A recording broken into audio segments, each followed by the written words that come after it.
Благодарам. Што да кажам, значи,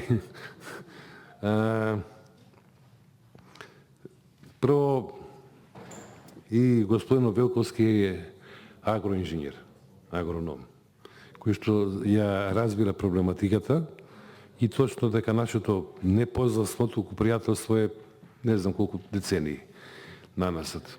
И сега генерално ние околу амандманот ние немаме разлика. Вие си знаете дека ви е ветено, дека ви е обврска, знаете дека е добро, меѓутоа ковид мерките и така натаму. Ковидот оставете го, тоа е вонредна мерка и тоа е, како да кажам, се случило таква несреќа за целото човештво и за нас во Македонија и ние во овој период, значи, владата наоѓа начини и механизми да се справи со некои работи.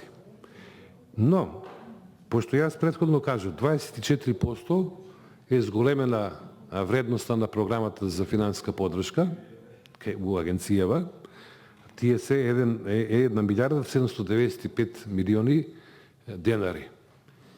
Нека се скратат од овде 300 милиони денари, нека се пребацат во таа ставка 14 што ја кажува за формирање на интервентен фонд, заради тоа што, ќе кажам повторно, за 15 дена доаѓа реколтата или откупот, веќе почна да се жнее на оризот. Имаме проблеми таму.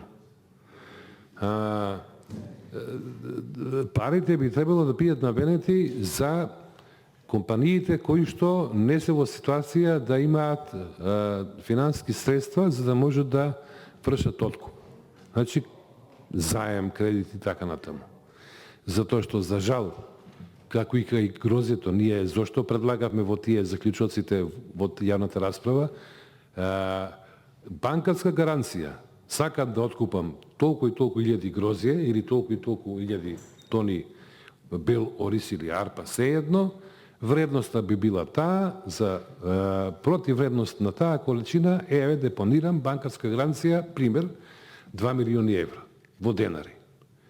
И тогаш веќе ризикот кај земјоделците е избегнат заради тоа што они знаат дека државата му дава на овој да добие лиценца за да врши откуп, но за да ја добие таа лиценца веќе има обезбедено финансиски средства и дека нема никаква опасност дека ќе му бидат тие исплатени.